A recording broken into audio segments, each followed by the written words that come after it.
ఇంకెవరైతే మార్గ మధ్యలో ఉన్నారో వారిని కూడా నడిపించమని, ఈ యొక్క పరిచర్య అంతట్లో సహాయం చేయమని, దుష్టుడి కార్యాలు లయపరచమని నీ కృప కోరుకుంటూ నీ కృపను మాకు అనుగ్రహించమని మా ప్రభువైన యేసుక్రీస్తు నామములో ప్రార్థించి సహాయం కొరకు అడుగుచున్నాం తండ్రి.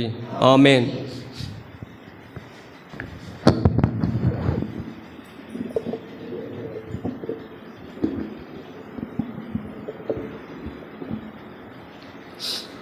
దేవుని వాక్యంలో నుంచి కొన్ని మాటలు మనం ధ్యానించుకుని అలాగ ప్రభువుని మనం ఆరాధిద్దాం.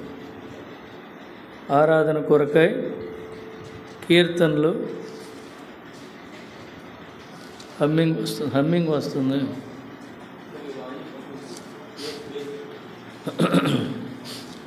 కీర్తనలు 45.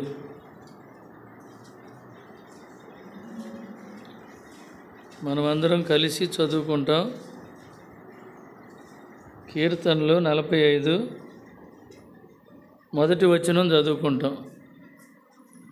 ఒక దివ్యమైన సంగతితో నా హృదయం బహుగా ఉప్పొంగుచున్నది. నేను రాజును గూర్చి రచించిన దానిని పలికెదను. నా నాలుగు త్వరగా వ్రాయువాని కలము వలెనున్నది. ఇంకో మాట చదువుకుంటాం. యోహాను సువార్త 4వ అధ్యాయం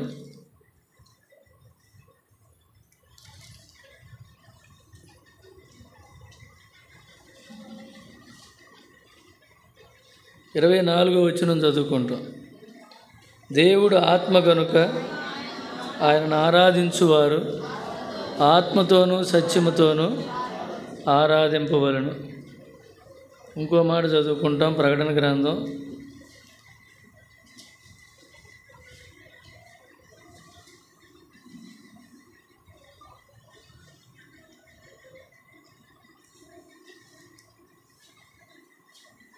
13వ వచనం 5వ అధ్యాయం ప్రకటన 5:13. అంతటా పరలోకమందును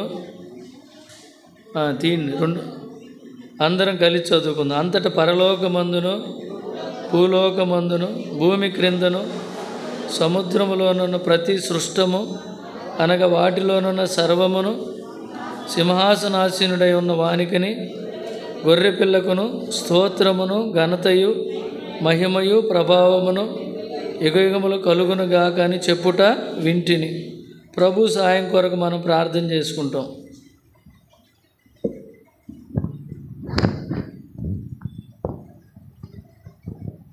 ప్రేమగల మా పరలోక తండ్రి, పరిశుద్ధుడు అయిన దేవా, యేసు ప్రభు వారి నామములో వందన స్తోత్రాలు చెల్లిస్తూ ఉంటున్నాం.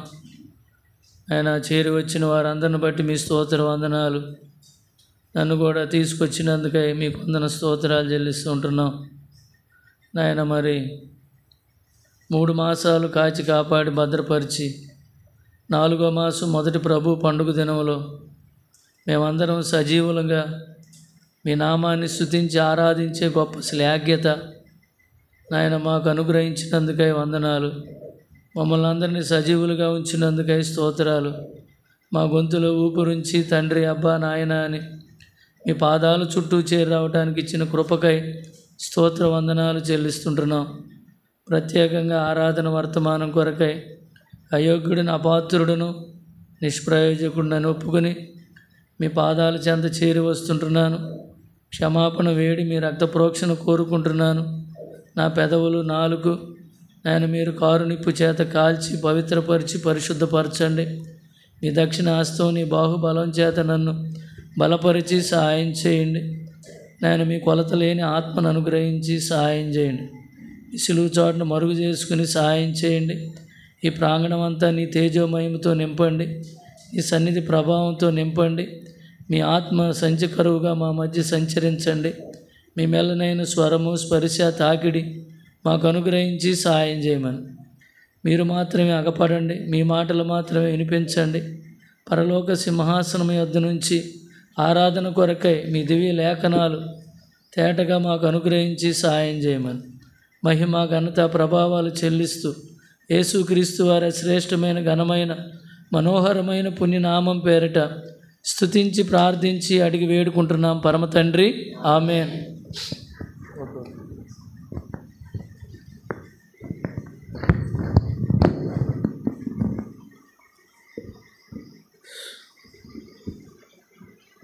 దేవుని వాక్యంలో మనం 3 భాగాలు చదువుకున్నాం. మొదటి భాగం ఏంటంటే దివ్యమైన సంగతి. అది మన జీవితంలో ఊహించంది అద్భుతమైన, ఆశ్చర్యమైన, ఘనమైన గొప్ప కార్యం అది. దానిని బట్టి మన హృదయం ఏం చేయాలా? హృదయం ఉప్పొంగుచు హృదయ అంతరంగంలో నుంచి ప్రభువుని గురించిన ఆరాధన మనం ఏం చేయాలా? తీసుకుని రావాలి. కనుక అలవాటుగా, ఆచారంగా, యాంత్రికంగా కాకుండా నీ జీవితంలో ఆ అనుభవం ఉంటే, ఆ ఉప్పొంగే అనుభవం, ఆ దివ్యమైన సంగతి లేకుండా నువ్వేం చేయలేవు. ఒట్టిది ఏం చేయలేవు. కనుక పరీక్షా పత్రాలు, పరీక్ష రాయటానికి విద్యార్థులు వెళ్తారు. ఏమి రాకపోతే ఏం చేస్తాడు? ముందు చూస్తాడు, వెనక చూస్తాడు, ఆ వైపు చూస్తాడు, ఈ వైపు చూస్తాడు. ఎందుకని? అతని హృదయంలో ఏమీ లేదు, రాయటానికి ఏమీ లేదు.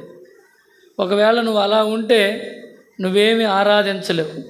కనుక నీ జీవితంలో నీ ప్రభు, నీ అంతరంగంలో, నీ జీవితంలో ఆయన గొప్ప కార్యం చేసిన అనుభవం నీకుంటే నువ్వేం చేయాలా? ప్రభువుని ఆరాధించాలి. ఎలా ఆరాధించాలి? అది ఒక దివ్యమైన సంగతి, మామూలు సంగతి కాదు. మీ అబ్బాయి ఒక సామాన్యమైన రీతిలో చదువుతా ఒక్కసారే మరి ఐఏఎస్కో లేకపోతే ఐపీఎస్కో సెలెక్ట్ అయ్యాడని చెప్పారనుకో, మనం కింద పడి డొల్లాడతాం. అర్థం కాదు మనకి, ఏంది మా అబ్బాయి ఎంత పరిస్థితి అని. ఊహించని మన జీవితంలో జరిగినప్పుడు కనుక అది అద్భుతంగా ఉంటుంది, ఆశ్చర్యకరంగా ఉంటుంది అన్నమాట. కనుక అలాంటి అనుభవం కనుక అనుకోకుండా మనం తినకూడదు ఏదైనా తిన్నప్పుడు మన నోటికి రుచికరంగా ఉందనుకో, అదేం చేస్తాం? తింటా మనం ఆస్వాదిస్తూ ఉంటాం, దాన్ని తింటూ అనుభవిస్తూ ఉంటాం. కనుక ఈ అనుభూతి లేకుండా ఏం చేయకూడదంటే ప్రభువుని ఆరాధించకూడదు. మరియా మార్తా కలుసుకున్నప్పుడు వాళ్ళిద్దరూ రక్షకుడైన యేసుక్రీస్తు ప్రభువుని గురించి మరి మాట్లాడుకునేటప్పుడు ఎలిజబెత్ కడుపులో ఉన్న యోహాను ఏం చేశాడు? గంతులు వేసాడు ఆనందంతో. కనుక ఈ అనుభవంతో మనం ఏం చేయాలంటే ప్రభువుని ఆరాధించాలి. కనుక అందులో ఇంకో మాట ఏంటంటే, ఇవాళ మీరు ఎంట్రన్స్లో పైకి వచ్చేటప్పుడే గుమగుమలు కనుక ఏందో మరి ప్రేమ విందు సిద్ధం చేశారు. కనుక శరీరానికి ఆత్మకు కూడా ఏముందంటే ఇవాళ ఆహారం ఉంది. కనుక ఈ ఆహారాన్ని మనం భుజించటానికి శరీరాన్ని, ఆత్మను మనం ఏం చేయాలా? సిద్ధం చేసుకోవాలి. ఏందిరా బాబు, ఎందుకు వచ్చిన బాధలరా బాబు, ఏదో వచ్చేం పోయాం అన్నట్టు అనుభూతి మన జీవితంలో ఉంటే అది ఎప్పటికీ వాళ్ళు ఆత్మీయంగా ఎదగలేరు. కనుక ఏదైనా కానీ ఒక అనుభూతి, ఒక అనుభవం లేకపోతే మనం ఏమీ చేయలేము. ఇప్పుడు నేనున్నాను, నా గురించి నేను చెప్పుకోగలను. ఒకప్పుడు నేను కూర్చున్నా, పండుకున్నా, నుంచున్నా బూతులు తిట్టేవాడిని. ఈరోజు నా నోటిలో బూతు మాట రావట్లేదు. అదొక దివ్యమైన సంగతే నా వాటికి. కనుక ఇలాగూ నా జీవితంలో నా ప్రభువు చేసిన కార్యాలు నేను ఎన్ని చెప్పేది? అక్కడ ఏమని రాసి ఉంది? నా నాలుక ఏమంటుందంట అంటే త్వరగా నేను ప్రభువుని రాయువాని కలము వలె ఈ నాలుక ఏం చేస్తుందంట? గబ చెబుతూ ఉందన్నమాట. నేను ఎప్పుడు నా ప్రభువుని ఆరాధించాలి, వెళ్దాములే అన్న అనుభూతి కాకుండా ఎప్పుడు వెళ్ళి నా ప్రభువుని ఆరాధించాలి. ఉదాహరణకి పెండ్లి కుమార్తె వివాహంలో పెండ్లి కుమారుడికి పెళ్లి కుమార్తెకి ఉన్నటువంటి అనుభూతి ఆయన వచ్చేటప్పుడు, ఏమొచ్చేటప్పుడు వాళ్ళిరువురి మధ్యలో చూసుకునే చూపులు, తలంపులు, ఆలోచనలు ఒక దివ్యమైన సంగతి. అది చెప్పుకుంటే తెలియదు, అనుభవిస్తేనే కానీ అది అర్థం కాదు. అలాగ ఇంకోటి ఏంటంటే, రెండో మాట చదువుకున్నాం, దేవుడు ఆత్మ కనుక ఆయనను ఆరాధించే వాళ్ళు ఏం చేయాలా? ఆత్మతోనే ఆరాధించాలి. శరీరాన్ని ఆస్పదం చేసుకోనకుండా ఆత్మతోనే ఏం చేయాలి? మనం ఆరాధించాలి. అయితే ఆఖరిగా ఏం చదువుకున్నామంటే, సర్వలోకంలో ఉన్న సృష్టి యావత్తు ఆయన్ని ఆరాధించే ఆరాధికులుగా ఆయన ఏం చేశాడంట? కోరుకుని, ఎన్నుకుని, ఎంచుకున్నాడు. కనుక ఈ గొప్ప శ్లాఘ్యత సర్వలోక మానవాళి ఏం చేస్తుందంట? ఆయన పరిశుద్ధుడు అని ఆ గొర్రె పిల్లని ఏం చేశారంట? చూడండి, ప్రకటన గ్రంథం, స్తోత్రములు, ఘనతయు, మహిమయు, ప్రభావములు నీకే చెల్లునుగాక. కనుక ఎందుకు ఆయనకే చెల్లునుగాక అంటే ఆయన మన జీవితంలో చేసిన గొప్ప దివ్యమైన సంగతి మనం ఎరిగితే మనం ఏం చేస్తామంట? మహిమ నీకే, ఘనత నీకే, స్తోత్రము నీకే, యుగయుగములు కలుగునుగాక, ఆమేన్. కనుక ఈ రీతిగా మనం ఏం చేద్దామంటే ప్రభువుని ఆరాధిద్దాం. కనుక ఆ విధంగా మనం ఆరాధించబోయే ముందు ఇది మన జీవితానికి అన్వయించుకుని అలాగ మనం ఏం చేయాలంటే ప్రభువుని, కనుక ఆయన మన జీవితంలో చేసింది ఏంటో అది మనం ఎరగాల. కనుక ఆయన ఏం చేశాడంటే 1 యోహాను 4వ అధ్యాయం 8వ వచనంలో దేవుడు ప్రేమాస్వరూపి, ప్రేమ లేనివాడు దేవునిని ఎరుగడు, మనము ఆయన ద్వారా జీవించున్నట్లు దేవుడు తన అద్వితీయ కుమారుని లోకములోనికి పంపెను, దీని వలన దేవుడు మన యందుంచిన ప్రేమ ప్రత్యక్షపరచబడెను. 10వ వచనం అందరం చదువుకుందాం. మనము దేవుని ప్రేమించితిమని కాదు, తానే మనల్ని ప్రేమించి మన పాపములకు ప్రాయశ్చిత్తమై ఉండుటకు తన కుమారుని పంపెను, ఇందులో ప్రేమ ఉన్నది. ఆ దివ్యమైన సంగతి ఏంటంటే కనుక ఏంటమ్మా అది? ఆయన మనల్ని ప్రేమించటమే దివ్యమైన సంగతి. ఏమాత్రం యోగ్యత, అర్హత, ఏ మంచితనం లేని నిన్ను నన్ను ప్రేమించాడు. ఉన్నతమైన మరి ఆ ప్రేమకు మనల్ని అర్హులుగా చేశాడు. దేని ద్వారా అర్హుడుగా చేశాడు? ఆయన కుమారుడైన అద్వితీయ కుమారుడు. అక్కడ ఏమనుంది? అద్వితీయ కుమారుడు అనే మాట ఒక్కడే కుమారుడని రాసింది. ఆయన ఏకైక కుమారుడు, ముద్దు కుమారుడు, ప్రేమా కుమారుడు, రొమ్ములో ఉన్న కుమారుణ్ణి మన కొరకు ఏం చేశాడంట? ఈ లోకానికి పంపించాడు. కనుక మహిమ, మహత్యము, అధికారము, ఆధిపత్యము, స్తుతులు, ఆరాధనలు సమస్తమును ఏం చేశాడంట? విడిచిపెట్టి తండ్రి ఉద్దేశాన్ని, తండ్రి ప్రేమను అనేకులకు తెలియజేయటానికి ఆయన ఏం చేశాడంట? ఈ భూమి మీదకి దిగొచ్చాడు. ఆయన ఈ భూమి మీదకి రావటం వల్ల దేవుడు మన యందుంచిన ప్రేమ ఏమైందంట? ప్రత్యక్షపరచబడింది. కనుక ఆ ప్రేమ ప్రత్యక్షపరచబడింది కనుక ఆ ప్రేమకు మనల్ని ఏం చేశాడంట? ఆయన వారసులుగా చేశాడు. ఆ ప్రేమ మనం ప్రేమించామని కాదు, కానీ తానే మనల్ని ప్రేమించి మన పాపములకు ఏం చేశాడంట? ప్రాయశ్చిత్తం, పాప పరిహారంగా ఏం చేశాడంటే మన పాపముల కొరకు ప్రాయశ్చిత్తంగా ఆయన కుమారుణ్ణి పంపించాడు. దీని ద్వారా ఆయన ప్రేమ ఏమైందంట? రుజువు చేయబడింది. ఇందాక ప్రేమ గురించి కూడా పాడుకున్నాం. 19వ వచనంలో ఒక మాటను చూడండి. ఆయనే మొదట మనల్ని ప్రేమించిన గనుక మనము ప్రేమించుచున్నాము. చాలమ్మ చాలు. కనుక మొదట దేవుడే మనల్ని ఏం చేశాడంట? ప్రేమించాడు. కనుక మనకు ప్రేమ అంటే ఏందో తెలియదు. ఈ ప్రేమలో మనం నిలిచి ఉండాలని అసమానమైన అద్భుతమైన ప్రేమను మన ఎడల కనపరచటానికి ఆయన కృపా సత్య సంపూర్ణుడుగా ఈ భూమి మీదకి ఏం చేశాడంట? దిగి వచ్చాడు.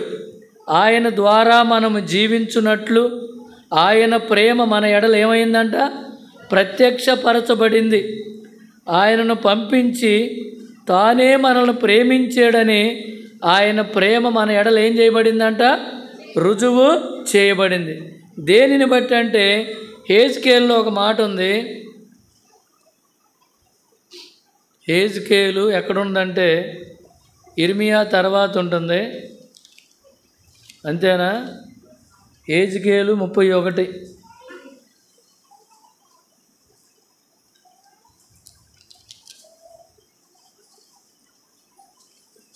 హెజ్కేలు 31 4వ వచనంలో ఏమనుందంటే, నీళ్లుండుట వలన అది మిక్కిలి గొప్పదాయను, లోతైన నది ఆధారమైనందున అది మిక్కిలి ఎత్తుగా పెరిగెను, అది ఉండు చోటును అది నది కాలువలు పారుచు పొలములోను చెట్లన్నిటికీ ప్రవహించెను. కనుక ఏది ఉండుట వలన? నీళ్ళు. ఆ నీళ్ళు ఏంటి? దేవుని వాక్యం. కనుక మన ప్రభు అయిన యేసుక్రీస్తు వారు వాక్యం. కనుక ఆయన వాక్యమై ఉన్న దేవుడు శరీరధారిగా మన మధ్య నివసించిన దేవుడు. అందుకని యోహాను సువార్తలో ఈ మాట రాసి చూడండి. అది ఉండుట వలన అని రాసింది. ఏది? ఆ నీరు ఉండుట వలన, ఆ వాక్యము ఉండుట వలన. చూడండి ఇక్కడ 14వ వచనం. ఆ వాక్యము శరీరధారి అయి కృపా సత్య సంపూర్ణుడుగా మన మధ్య నివసించెను. కనుక ఏం జరిగిందంటే ఆ వాక్యం ఏమైందంట? శరీరధారిగా మన మధ్య నివసించింది. ఎలా నివసించింది? కృపా సత్య సంపూర్ణుడుగా మన మధ్య నివసించాడు. కనుక అది ఉండుట వలన ఏం జరిగిందంట? అది మిక్కిలి గొప్పదయ్యింది. తర్వాత ఏమైందంట చూడండి. హెజ్కేలు ఆ నీళ్లు ఉండుట వలన అది మిక్కిలి గొప్పదాయను, అది ఎత్తుగా పెరిగెను, అది పారుచు పొలములో చెట్లన్నిటికీ ప్రవహించెను. కనుక మొట్టమొదట అది గొప్పదయ్యింది, అది ఎత్తుగా పెరిగింది, అది అనేక చెట్లకు ఏం చేసిందంటే నీళ్ళు ఇచ్చింది. కనుక అది ఏం చేసిందంటే వాక్యాన్ని అందించింది. కనుక జీవాన్ని, సారాన్ని అందించింది.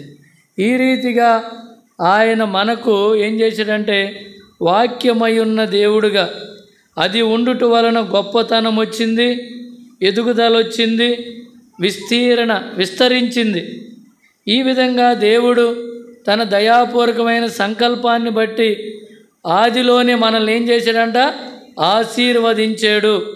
ఏం చేశాడంట? మనల్ని ఆశీర్వాద కారణంగా ఉంచాడు. ఆదికాండం 1:28 నిద్రపోతున్నా లేచి చెప్పమన్నా ఎవరైనా చెప్పొచ్చు. ఏమని రాసిందంట అక్కడ? దేవుడు వారిని ఆశీర్వదించెను, ఎట్లనగా మీరు ఫలించి అభివృద్ధి పొంది విస్తరించి భూమిని నిండించి దాన్ని లోబరుచుకొనుడి అని.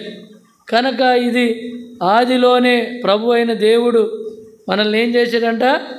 ఆశీర్వదించాడు. ఆశీర్వాదానికి కారకులుగా మనల్ని చేశాడు. ఆయన దయాపూర్వకమైన సంకల్పం ఇది. కనుక అంత మాత్రమే కాదు, ఆయన కనికరపడ్డాడు. ఏం చేశాడు? మన మీద కనికరపడ్డాడు. యోహాను సువార్త క్షమించండి మత్తయి సువార్త ప్రతి వచనం కూడానమ్మా అందరూ చదవండి. ఒక్కళ్ళే చదవటానికి కాకుండా అందరు చదవటానికి ప్రయత్నం చేయండి. కనుక 14:14 ఏముందంటే ఆయన వచ్చి ఆ గొప్ప సమూహమును చూచి వారి మీద కనికరపడి వారిలో రోగులైన వారిని స్వస్థపరిచాడు. ఆయన చూశాడు, ఏం చేశాడంట? కనికరపడ్డాడు, స్వస్థత అనుగ్రహించాడు. లోకములో పాపమనే రోగముతో నిత్య శిక్షకు పాత్రులమైన మనల్ని ఆయన దయాపూర్వకమైన సంకల్పాన్ని బట్టి ఏం చేశాడంటే మనల్ని బాగు చేశాడు. మార్కు సువార్తలో 7:37 ఏమనుంది?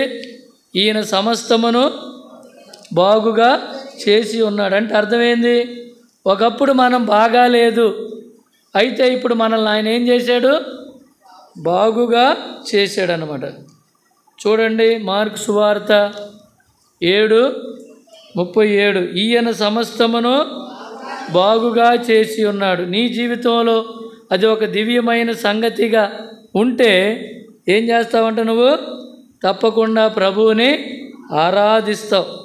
కనుక ఇంతగా నిన్ను బాగు చేయటానికి, ఇంతగా నిన్ను క్షమించటానికి, ఇంతగా నీ మీద కనికరం చూపించటానికి, ఆయన దయా సంకల్పం, ఆయన దయాపూర్వకమైన దీవెనల ఆశీర్వాదాలు కుమ్మరించటానికి ఆయన చూపిన త్యాగ సహితమైన ప్రేమను నువ్వేం చేయాలా? ఎరగాల. అది ఎరగకుండా మనం ఏం చేయలేమంటే ప్రభువుని ఆరాధించలేం. కనుక ఆయన ఏమై ఉన్నాడో చూడండి. యెషయా 53లో ఏమనుందంటే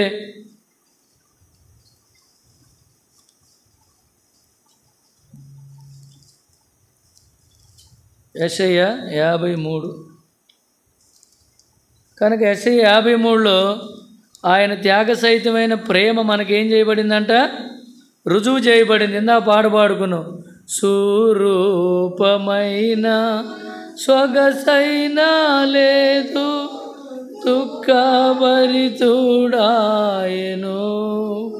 స్వరూపమైన సొగసైనా లేదు దుఃఖభరితుడాయెను, వ్యాధిగ్రస్తుడుగా వ్యాకులముంది వీక్షించి తిప్పిరి ముఖముల్, వ్యాధిగ్రస్తుడుగా వ్యాకులముందెన్ వీక్షించి తిప్పిరి ముఖముల్, గాయములన్ నా కొరకై పొందేను క్రీస్తు ప్రభు, గాయములన్ నా కొరకై పొందేను క్రీస్తు ప్రభు.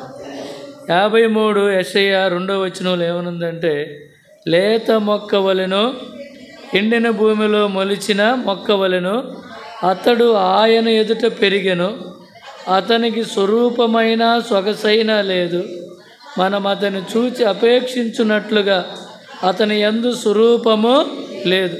అపేక్షించున్నట్లు అంటే అర్థమైంది, అపేక్షించున్నట్లు అంటే అర్థమైందంటే గుర్తుపడతాం, ఈయన యేసు ప్రభువేనా అని చూడటానికి కొంచెం కూడా ఏమి లేదంట, పోలికే లేదు. స్వరూపం అంటే రూపం లేదు, కనుక స్వరూపం లేదు, సొగసు లేదు. అంటే సొగసు అంటే కొంచెం నైపుణ్యతగా ఉండేది. అంటే మనం ఒట్టి సబ్బు లేకుండా మరి స్నానం చేయకుండా వచ్చామనుకో మడ్డి ముఖంలాగా ఉంటుంది. అదే కొంచెం సబ్బు పూసి కత్తి పౌడర్ పూస్తే ఆ ముఖం ఏంటంటే వెలుగుతూ ఉంటుంది. కనుక సొగసు అంటే ఏంటంటే ఆ వెలిగే ఆ కాంతి కూడా ఆయన ముఖంలో లేదన్నమాట. ఎట్లుందంట, మనం అతన్ని చూచి అపేక్షించున్నట్లుగా అతని యందు స్వరూపము లేదు. కనుక కారణం ఏంటంటే 10,000 మందిలో అతను అతి కాంక్షణీయుడైన దేవుడు మనుషులు చూడలేని, మానవులు అపేక్షించలేని వాడుగా చేయబడ్డాడు. పరమగీతాల్లో ఉంది చూడండి,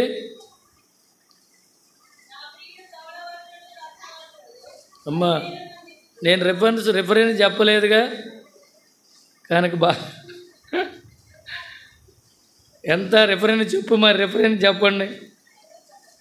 పరమగీతములు 5:10 ఏంటంటే అందరూ కలిసి చదివితే బాగుంటుంది అనే ఉద్దేశం, అంతేగాని 5:10 చూడండి అమ్మ, అందరూ చూడండి. నా ప్రియుడు ధవళవర్ణుడు రత్నవర్ణుడు 10,000 మంది పురుషులు అతను గుర్తింపవచ్చును, శిరస్సు అపరంజి వంటిది, తల వెంట్రులు కాక పక్షం వలె కృష్ణవర్ణము వలె చాలా. ఇంకా ఆయన గురించి వర్ణించడానికి చాలా ఉంది. 16వ వచనం చూడండి, అతని నోరు అతి మధురము, అతడు అతి కాంక్షణీయుడు, శ్లేము కుమార్తెలార ఇతడే నా ప్రియుడు, ఇతడే నా స్నేహితుడు. కనుక ప్రేమాతిశయము చేత ప్రియురాలు ఏమైపోయిందంట, మోర్చిల్లిందంట. కనుక మోర్చిల్లటం అంటే ప్రేమ గుడ్డిదని చెబుతూ ఉంటారు చూడండి లోకంలో. అలాగ ఆయన చూసినప్పుడు ఏమైపోయిందంటామా, మోర్చిల్లిపోయిందంట ఆయన సౌందర్యాన్ని చూసి. నా ప్రియుడు ధవళవర్ణుడు రత్నవర్ణుడు 10,000 మందిలో అతి కాంక్షణీయుడు, అతనిని గుర్తింపవచ్చును. కానీ ఏం జరిగిందంటే ఇక్కడ చూడలేనటువంటి వాడుగా చేయబడ్డాడు. కనుక ఇలాంటి దేవుడు నిన్ను నన్ను ప్రేమించి మన పాపములకు క్షమాపణ అనుగ్రహించటానికి, కనుక మన శిక్ష, మన యొక్క పాపము యొక్క శిక్ష ఆయన కలువరి శిలువలో మనకు బదులుగా ఏం చేశాడంట, ప్రాణార్పణముగా అప్పగించుకున్నాడు. లూకాసు వార్త 7వ అధ్యాయం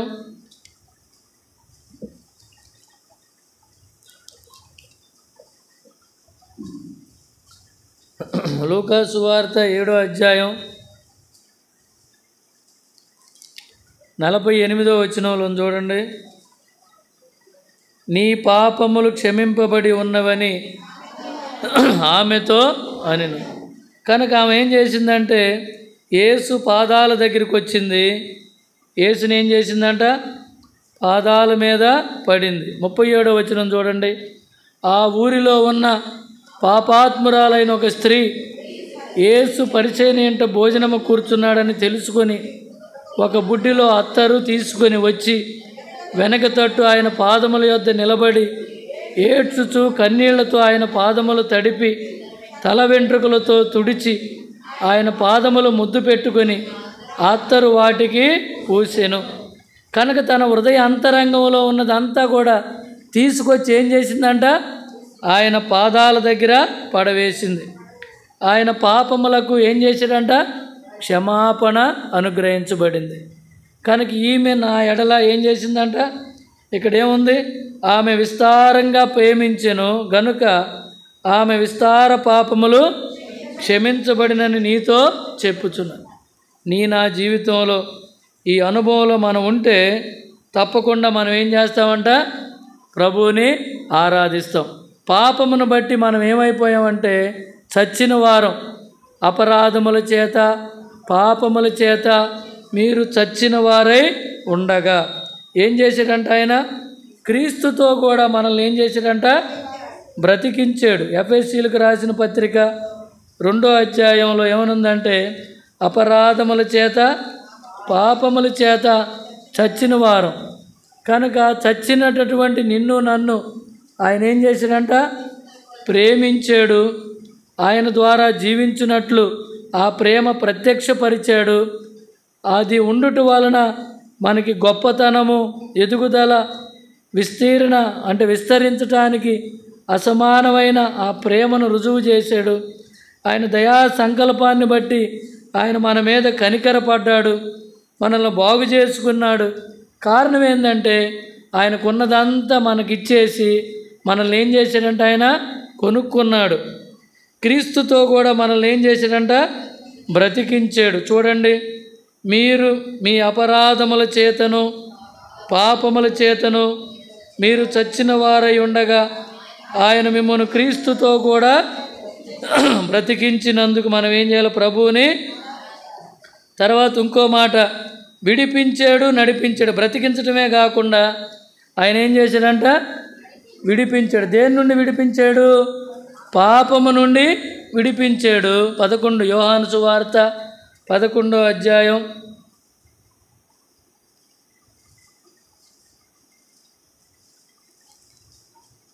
44. చనిపోయిన వాడు కాళ్ళు చేతులు ప్రేత వస్త్రములతో కట్టబడిన వాడై వెలుపలికి వచ్చెను. అతని ముఖమునకు రుమాలు కట్టి ఉండెను. అంతట యేసు మీరు అతని కట్లు విప్పి పోనీయుడనెను. కనుక పాపమును బట్టి చచ్చినటువంటి కనుక నిన్ను నన్ను ఏం చేశాడంట? ఆయన క్రీస్తుతో కూడా బ్రతికించి ఏం చేశాడంట? విడిపించాడు. పాపపు కట్ల నుండి విడిపించాడు. ఇది ఒక దివ్యమైన సంగతి. మనకి క్షమాపణ ఇచ్చాడు, దివ్యమైన సంగతి. మనల్ని క్రీస్తుతో కూడా బ్రతికించాడు, అదొక దివ్యమైన సంగతి. ఆయన ఉండుట వలన మనం ఏమైందంట? మనల్ని ఎదుగుదల కొరకై, విస్తీరణ కొరకై, మన గొప్పతనం కొరకై మనల్ని ఆయన దయాపూర్వకమైన సంకల్పాన్ని బట్టి ఆయన శిలువ కార్యం ద్వారా మనల్ని ఏం చేశాడంట? క్షమాపణిచ్చాడు, క్రీస్తుతో బ్రతికించాడు, విడిపించి ఏం చేశాడంట? నడిపించాడు. పోనీయుడి అని చెప్పాడు. కనుక ఇంకో మాట ఏమనుందంటే మరి యోహాను సువార్త 12:2లో కూడా ఒక మాట ఉంది. ఆయనతో కూడా ఏం చేశాడంట? భోజనపు పంక్తిలో కూర్చుండబెట్టాడు. కనుక మన ముందు ఉంచబడిన బల్లలో మనం ఏం చేస్తున్నామంట? చెయ్యి వేయటానికి యోగ్యతను మనకి ఇచ్చాడు. ఈ గొప్ప ఆధిక్యతను మనం ఎరిగి మనం ఏం చేయాలి? ప్రభువుని ఆరాధించాలి. అంత మాత్రమే కాదు, మనం నడిచేటప్పుడు సంతోషంగా ఉంటే మనం ఎలా నడుస్తాము? నడుద్దామా వద్దా అన్నప్పుడు ఎప్పుడు నడుస్తాము? అప్పుడు ఏదో హృదయంలో అంతరంగంలో దేని గురించి అయినా బాధ, వేదన, దుఃఖము ఏదన్నా ఉన్నప్పుడు నడుద్దామా వద్దా, ఇంటికి వెళ్దామా వద్దా అన్నట్టుగా నడుస్తాం. నా కాళ్ళను లేడి కాళ్ళగా చేసి ఎత్తైన స్థలము భక్తితో నిలిపి, నా కాళ్ళను కాళ్ళగా చేసి ఎత్తైన స్థలం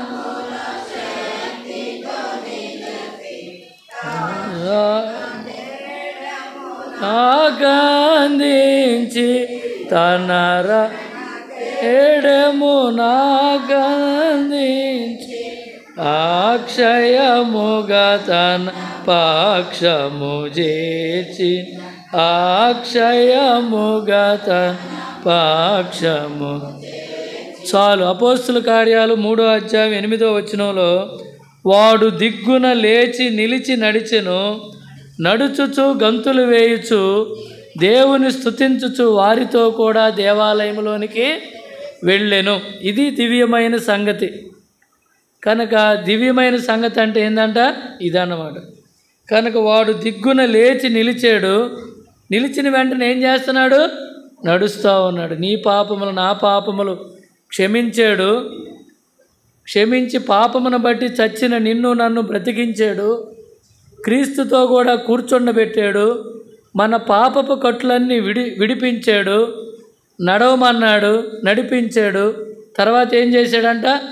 ఆయన దేవుని ఆలయంలోనికి మనల్ని తీసుకుని వచ్చాడు. ఈ విధంగా వచ్చిన మనం ఆత్మతో సత్యముతో ఈ దివ్యమైన సంగతి మన అనుభవంగా ఉంటే మనం ఏం చేస్తామంటే ప్రభువుని ఆరాధిస్తాం. అలాగే కొద్ది మాటలతో ప్రభువుని మనం ఆరాధిద్దాం.